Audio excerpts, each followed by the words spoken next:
Welcome to Empathic Connections Counselling. I'm Rebecca, and these videos are based on mental health subjects. If this is an area that interests you, be sure to like and subscribe and hit the bell so that you can get future notifications. When you decide or that you're thinking about having counselling or any other type of therapy, there might be some fear-based questions that you may have. For example, some people think, does counselling actually work? Does therapy in general actually work? So in this video today, the intention is to outline how therapy can work. There may be many more different reasons why therapy works because we're all unique people. So we will find that we all get something different from therapy. But on the whole, we'll cover some of those examples today in this video. So, how does counselling work? The first element of counselling, that is like a keystone of a bridge, is the relationship that you have with your therapist. Now, this can take time to build, as with all relationships, but the difference is that this is a professional relationship. So you won't know anything about your counsellor.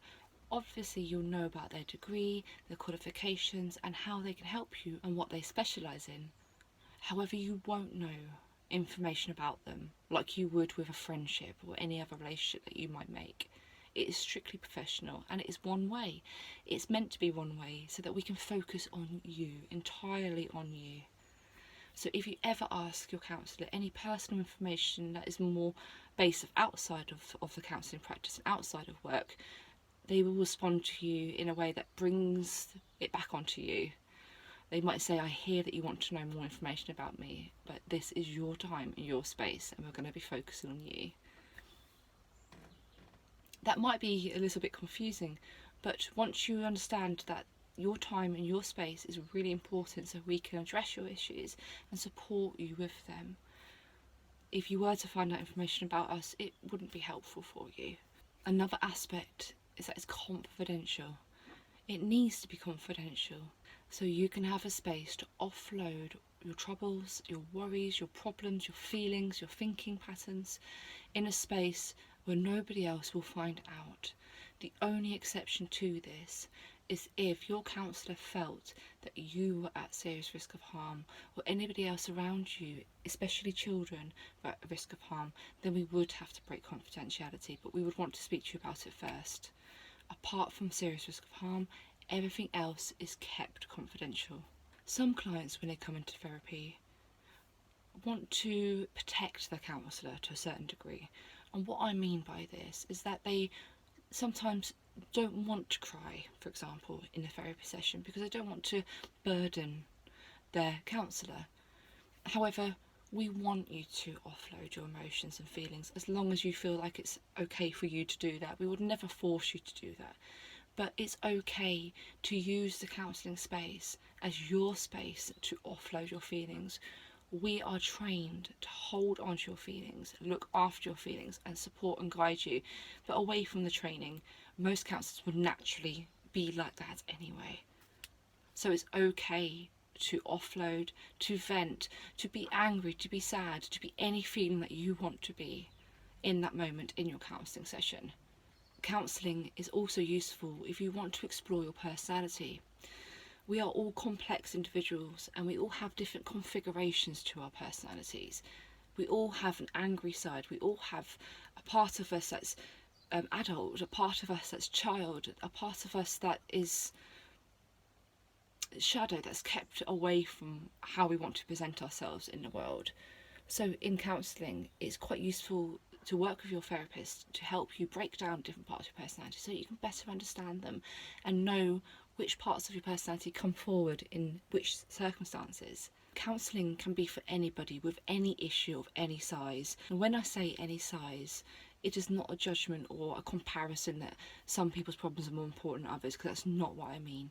What I mean is that you don't have to be at your rock bottom to seek therapy. You can have therapy at any time in your life when you need support from someone who doesn't know that you're friends, who doesn't know your family, who's neutral.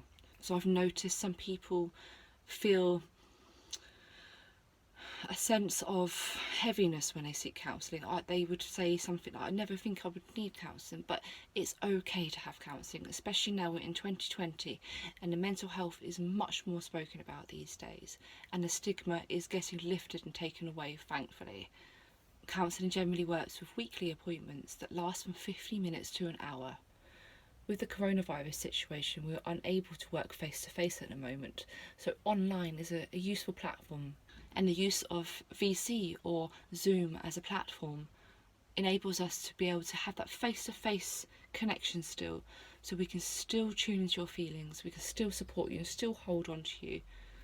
Now, on the flip side of counselling working, there will be times where counselling might not work so well for the individuals. Now, there may be many different reasons for this.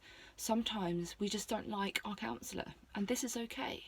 There are so many counsellors out there these days, so you could find a counsellor that you do feel comfortable with, because it's really important that you feel comfortable with your therapist. Other times where counselling may not be enough for people is if you found yourself in a position where you may need a diagnosis. Now, counsellors are not medical professionals. We are not allowed to diagnose people, which is a good thing. So if we felt that your issues and problems that you were having needed that next service level up, we would refer you to a psychologist, or we would refer you to your GP, so that you're able to get that support if you needed it.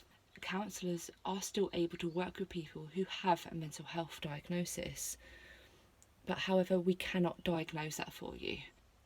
Thank you for your time today, and be sure to hit that like button and subscribe and press the bell so that you can get notifications on future videos that I upload.